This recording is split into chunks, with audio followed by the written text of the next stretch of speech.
جناب اسدالله ضمیر وزیر زراعت، آبیاری و مالداری افغانستان، از اینکه حاضر شدین با رادیو آزادی مصاحبه کنین. میخوایم از این شروع کنم که افغانستان فعلا از نظر زراعتی کوتاه اگه برام بگین در چی جایگاه، در چی موقعیت قرار داره؟ حالت فعلی سکتور زراعت ما از دو بعد اگر ببینیم، در این وقت اکثریت زراعت ما به شکل سنتی پیش میره.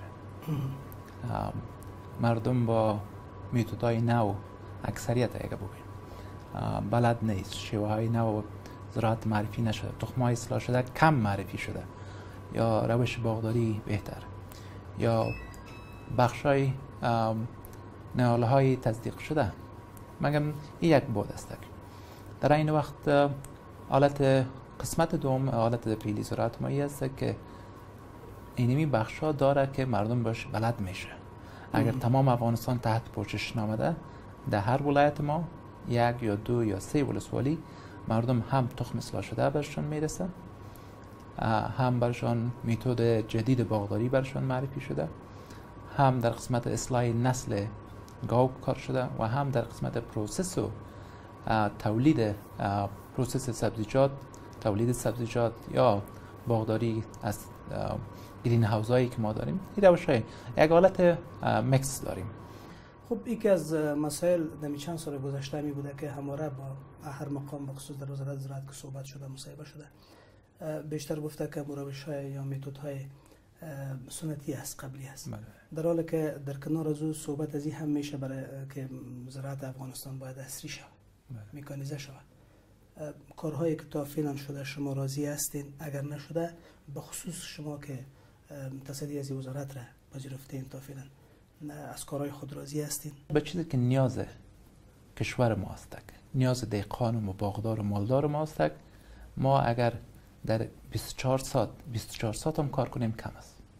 در این وقت امو منابعی که در دسترس آدم قرار داره، ظرفیت هایی که در داخل نظام وجود داره، همه گیشه گرفته. ما امسال سال 1395 به خاطر عصری سازی، به خاطر تولید بیشتر، به خاطر تولید با کیفیت و به خاطر از اینکه دهقان ما عاید بیشتر از زمین خود به دست بیاره، ما تلاش‌های زیاد کردیم. تلاش‌های زیاد شده، مگم بازم کافی نیست.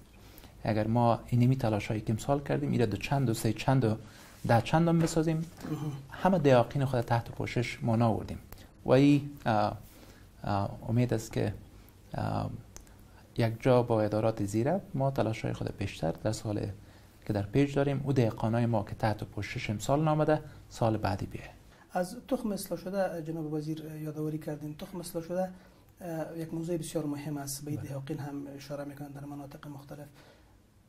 توزیع تخم اصلاح شده افغانستان شمول است، در حالی که نیاز به این هم است، و اگر نیست علت اساسی چی است؟ آیا ناامنی یا مشکلات دیگه هم است؟ چند فاکتور داره. اگر ما به تمام دهقان خود برسیم، نیاز به این داریم که 70,000 تن تخم اصلاح شده توزیع کنیم. فاکتور اولی است که تخم اصلاح شده توسط شرکت‌های سکتور خصوصی که به نام شرکت‌های تخم‌های اصلاح شده یاد میشه، که ما بیشتر از 100 است. خب ما پیش ما موقعش 80 حساب میکنیمش. بیشتر از 80 شرکت است که هر کدام از این ظرفیت تولیدش به میان اندازه‌ای که امسال ما که خریداری کردیم 8000 بود، پیش بینی ما 10000 بود. مگم چیزی که ما تونستیم که داخل روز من حیث تصدیق شده او را حساب کنیم. شرکت تولید میکنه، مگم وقتی که ما پروسه سرتیفیکیشن پیش میبریم که خوب خراب از یکی دیگه جدا کنیم، اما تصدیق شده خالصش 8000 تن بود. تارگت سال بعدی ما 15000 تا 16000 نظر به ظرفیتی که وجود داره. ما نیاز نداریم که به تمام دهقان در یک سال برسیم.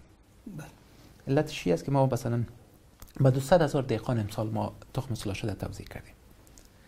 این تخم اصلاح شده سال یا که امسال کش کردن، سال دیگه کاسل خود میگیرن، یک چیز تخم یامی داشته باشه که هم خودشان کش کنه، هم برای دهقان همجوار یا کسی دیگه بفروشن، و این تخم بر 5 سال استفاده میشه. باز او خاطر ما این متد درست هم نیست که ما با تمام دهقان به یک وقت برسیم. مگم در این وقت 10,000 کم است. ما حداقل 15-20,000 تن سالانه باید به داقین خود رسیدگی داشته باشیم و در این قسمت کارا جریان در ارتقای ظرفیت با اینا کار میکنیم.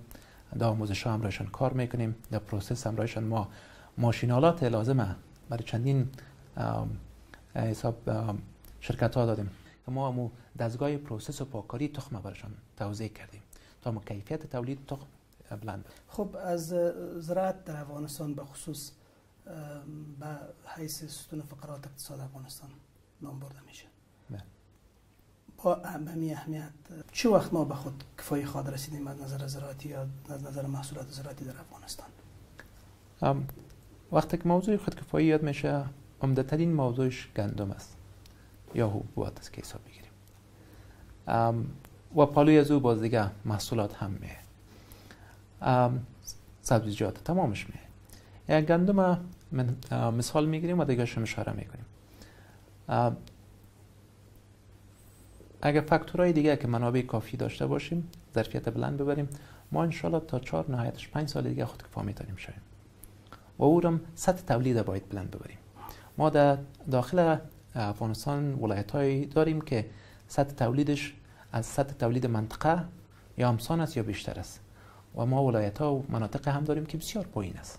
وقتی که اوسط تمام افغانستان یک جا بسازیم، حاصل از یک هکتار ما 2.2 تا 2.3 تن است. 16 ولایت ما 85% گندم افغانستان تولید میکنه.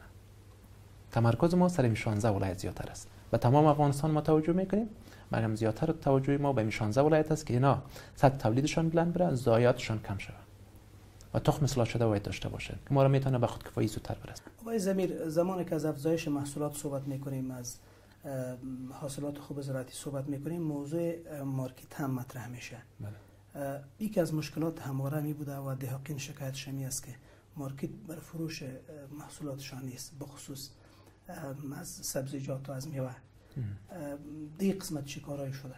این بالکل حقیقت است که او به اون شکل که مارکت باید وجود داشته باشه نیست. مگر مقایسه بگی ببینیم، ما قصه یک دهقان بامیان که در روز دهقان امسال آمده بود، ما در یک فیر داشتیم.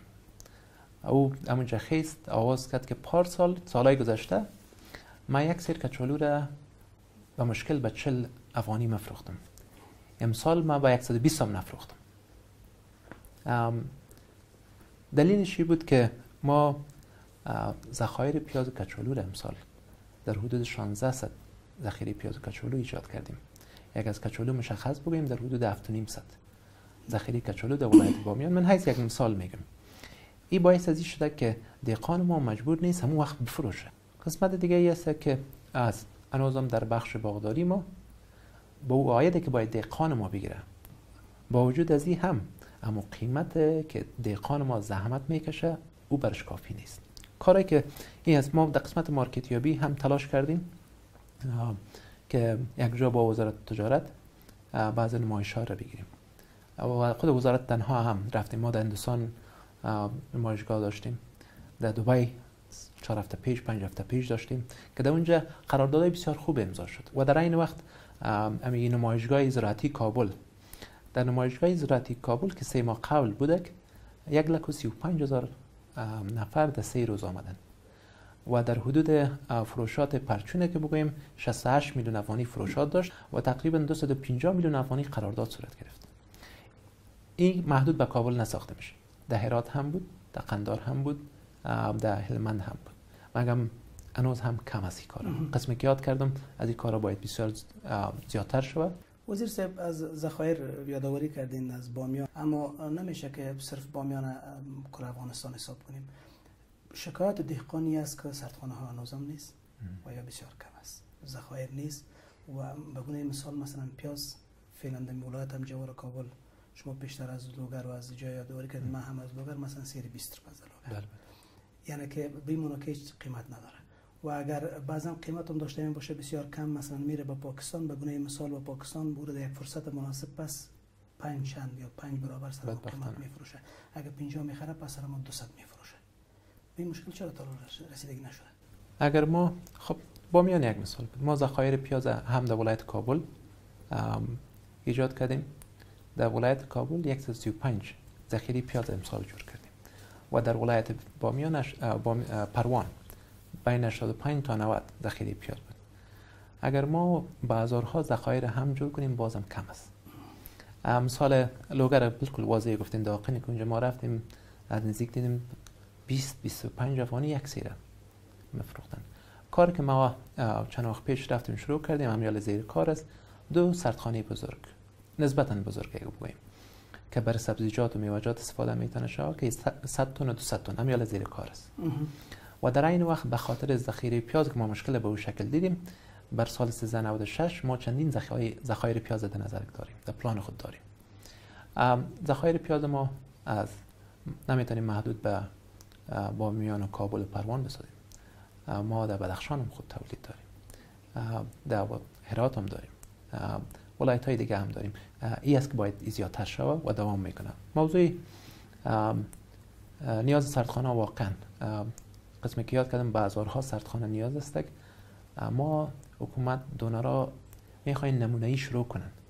ما یک چیزی که است ما تجارت به این قسمت هم امروز کار کرده هستیم. سکتور خصوصی ما باید همین محاسبه خود کنن که ما از این چطور فایده میبرم. سرمایه گذاری یک در ذخایر یا سردخانه باشه یا ذخایر باشه. اما مثالای عملیش هم میتونیم که ما چطور با سکتور خصوصی کار کردیم که اونا اگر پیاز اونا به جای 20 روپیه اونا 30 روپیه بخرن دهقان ما یک درصد فایده میکنه و حالا میتونن به 100 روپیه بفروشن. همین قیمت پیاز در مارکت بسیار بلند است. در این قسمت یکی چندین تجارای ما دارد ذخایر سردخانه جور کردن. یک ذخیره در مندوی مارکت میوه 1000 تن ایجاد شده. یکی دیگه از در کاریزمیر 500 تن است سکتور خصوصی ما ایجاد کرده و 3000 تن سردخانه دیگه است که در راه پل چرخی ایجاد شده.